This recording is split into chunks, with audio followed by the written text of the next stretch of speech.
सो guys आज BSC limited पर market experts का ओपिनियन आ चुका है। टारगेट बढ़ा है अकॉर्डिंग टू मार्केट एक्सपर्ट्स और चार्ट पर गैप फिलिंग की पोजीशन क्या आज कंप्लीट हुई है। Apart from that gap filling एक और ट्रेजेक्ट्री बीएससी लिमिटेड बना रहा है। आज से 20 दिन पहले ये छोटा सा पॉइंट हम लोगों ने डिस्कस किया था और वापस से उसी ट्रेजेक्ट्री पर आज आपकी कैंडल फॉर्म भी हुई है, जिसको हम कहते हैं अपवर्ड वेजेस पैटर्न, जो कि 2020 रुपए से बीएससी लिमिटेड में चल रहा है 2950 के रिस्ट्रिक्शन तक।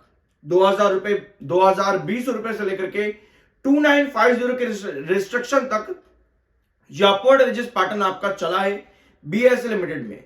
अब हमें देखना यह है कि क्या यहां गैप फिलिंग करने के बाद कंसोलिडेशन चलेगा। ध्यान से देखना इस वीडियो को, ठीक है। पहले आते हैं मार्केट एक्सपर्ट्स के ओपिनियन पर। अकॉर्डिंग टू मार्केट एक्सपर्ट्स इस समय शॉर्ट टर्म टारगेट ट्रेजेक्ट्री जो बीएससी लिमिटेड शो कर रहा है 3250 अकॉर्डिंग टू मार्केट एक्सपर्ट्स। लेकिन हमें कॉशियस रहने की जरूरत है, स्पेशली अगर आप शॉर्ट टर्म के लिए आए हो। लेकिन अगर आप लॉन्ग टर्म के लिए आए हो तो आपको स्टॉक को फॉलो करना पड़ेगा। वो क्यों, अभी आपको समझ में आएगा। तो अकॉर्डिंग टू मार्केट एक्सपर्ट्स आपको होल्ड करना चाहिए अभी बीएससी शेयर को। रीजन इसके लिए उन्होंने स्पेसिफिक भी यहां पर रखे हुए हैं, जैसे कि आप यहां पर देख सकते हो कि कंपनी स्टेबल है, कंपनी का ग्रोथ अच्छा है, इस वजह से आप इस कंपनी को होल्ड कर सकते हो। इस वजह से कंपनी में कोई दिक्कत परेशानी नहीं है। तो ये कहा है मार्केट एक्सपर्ट्स ने कि आप यहां पर होल्ड करके चल सकते हो, कंपनी में कोई दिक्कत नहीं है, कंपनी बढ़िया काम कर रही है, ठीक है। हमें पता चल गया कि मार्केट एक्सपर्ट्स ने बड़ा टारगेट दिया है, बट हम इनके अकॉर्डिंग चलने वाले नहीं है, क्योंकि हमको और भी पॉइंट्स को इवैल्यूएट करते रहना है टाइम टू टाइम। अभी हम डिस्कस करेंगे कि आने वाले 3 महीने कंपनी के कैसे चल सकते हैं। उसके लिए वीडियो को आखिर तक देखना। ये पॉइंट मैं आज आपके साथ फिर से यहां पर डिस्कस कर रहा हूं। अपार्ट फ्रॉम दिस स्टॉक का टेक्निकल 59.9 के एमएफआई पर है एंड 55.3 का आपका आरएसआई है। ये टेक्निकल्स न्यूट्रल है इस समय, और ये टेक्निकल्स अप्रोप्रिएट पता है क्यों हो जाते हैं आज के टाइम पर, क्योंकि ये पॉइंट सुनना, आज से 20 दिन पहले मैंने आप लोगों के साथ डिस्कस किया था बहुत ध्यान से। अगर आप फिर भी यहां पर देखोगे तो आपको नजर आता है कि ये सेल ऑफ अगर बनता है ना, तो स्टॉक हल्का हल्का करेक्ट होकर के और इस डायगोनल को टच करते ही आपके पास पहली चीज टेक्निकल्स जो आपके हैं वो न्यूट्रल आ जाए, टेक्निकल्स आपके न्यूट्रल आ जाए, पहला पॉइंट ये। दूसरा, आपके पास इस डायगोनल पर अगर करेक्ट होता भी है, आपके पास इस तरह की कैंडल की फॉर्मेशन बन जाए, दूसरा पॉइंट कैंडल हो गया, ठीक है। और तीसरा पॉइंट आपके पास 10 दिसंबर को कुछ पॉजिटिव न्यूज आ जाए, ठीक है। तो ये 3 पॉइंट हम लोगों ने यहां पर डिस्कस करे थे, न्यूट्रल, टेक्निकल, कैंडल और 10 दिसंबर, आज से 20 दिन पहले। और ये तीनों चीजें कल के दिन बल्कि बेसिकली लगाए तो आज आपकी मीटअप हो चुकी है। आज से 20 दिन पहले ये 3 पॉइंट हम लोगों ने डिस्कस किए थे। 2 डायगोनल्स अभी आपको यहां पर नजर आई, और अगर आप इन 2 डायगोनल्स को देखोगे, हमारे पास कैंडल जो चाहिए थी हमको, कुछ इस तरह की कैंडल चाहिए थी इस डायगोनल पर, जहां नीचे की टेल लंबी हो, बार को इंडिकेट करे, जो हमें नहीं मिल पाई है। दूसरा, हमें चाहिए थे टेक्निकल्स न्यूट्रल, जो हमको मिल चुके हैं। तीसरा, हमें चाहिए था 10 दिसंबर, जो कि हमारे पास कल है। अब कैंडल हमको मिली नहीं है अप्रोप्रिएट। स्टॉक एक अपवर्ड वेजेस पैटर्न के अंदर है। 2000 रुपए, 2020 रुपए से लेकर के 2950 तक स्टॉक ने ये पूरी रैली दी है, पूरी जर्नी यहां पर चली है, लेकिन डायगोनल ब्रेकडाउन हुआ है।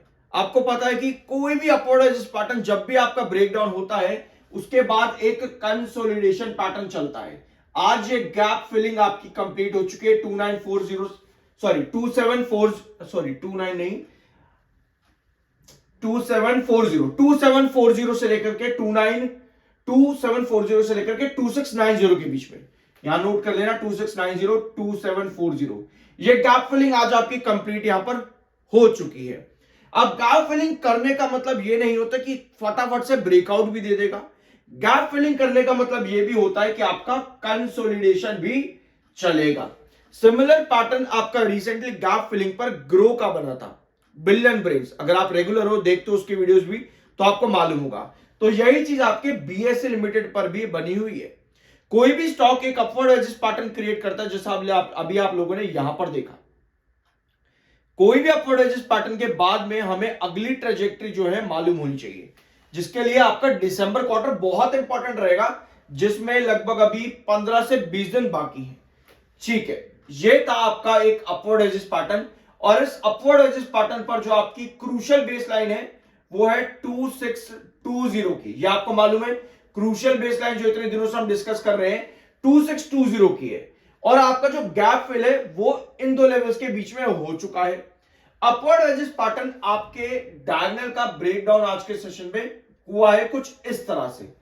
कोई भी डायगोनल जब आपके ब्रेकडाउन देती है, इसका मतलब यह है कि वो डायगोनल अब आपका रिजेक्शन बन सकती है कमिंग सेशंस के अंदर। यानी कि बहुत हाई पॉसिबिलिटी अब क्रिएट होती है स्टॉक के अंदर कि इस गैप फिलिंग को करने के बाद एक कंसोलिडेशन फेज के अंदर स्टॉक जाए। ऑल्दो मार्केट एक्सपर्ट्स का टारगेट बड़ा है, 3250 के आसपास का मार्केट एक्सपर्ट्स का टारगेट है, बट दैट डजंट मीन कि कल ही स्टॉक इसको अचीव करेगा। चार्ट पैटर्न्स बहुत ज्यादा जरूरी होते हैं। एक अपवर्ड एजिस पैटर्न आपका बना, उसके बाद में आपके जो है 2950 और 2840 ये दो लेवल्स आपके बने। उसके बाद में आपका जो गैप फिलिंग है 2940 से लेकर के 2690, ये गैप फिलिंग भी आपका हो चुका है। अभी मार्केट की जो कंडीशन है उसको देखते हुए, जो आज की कैंडल क्रिएट हुई है, इन दो पॉइंट्स को देखते हुए कहीं ना कहीं चांसेस काफी हाई बनते हैं कि बीएसई लिमिटेड एक कंसोलिडेशन पैटर्न के अंदर चला जाए। क्योंकि एक अपवर्ड एजिस पैटर्न का बाद जब इस तरह की कैंडल का फॉर्म बनता है, जब इस तरह की कैंडल बनती है, उसके बाद स्टॉक एक साइडवेज पैटर्न पर चलता है। हमारे पास बीएसई से रिलेटेड फिलहाल कुछ नेगेटिव न्यूज नहीं है, जो कि एक अच्छी बात है। क्योंकि आपको याद होगा रिसेंटली, आज से लगभग 3-4 महीने पहले आईआरएफसी लिमिटेड एक अपवर्ड एजिस पैटर्न क्रिएट कर रहा था। नेगेटिव न्यूज आती है, उसके बाद ही आईआरएफसी लिमिटेड डाउन चला गया था। अपवर्ड एजिस पैटर्न के बाद साइडवेज पैटर्न करके वापस से डाउन आ गया था। ठीक है, तो अभी बीएसई लिमिटेड में हमारे पास कुछ नेगेटिव नहीं है। इसका मतलब हाई पॉसिबिलिटी है कि बीएसई लिमिटेड इस गैप फिलिंग पर भी कंसोलिडेट करे और फिर 2620 का क्रूशियल बेस लेकर के कुछ इस तरह की कैंडल की पोजीशन दिखा दे, जो कि सिर्फ टच एंड गो होगी। यानी कि कुछ टाइम तक हमें कंसोलिडेशन फॉर्म होता देखने को मिल सकता है बीएसई लिमिटेड के अंदर, इसकी पॉसिबिलिटी ज्यादा है।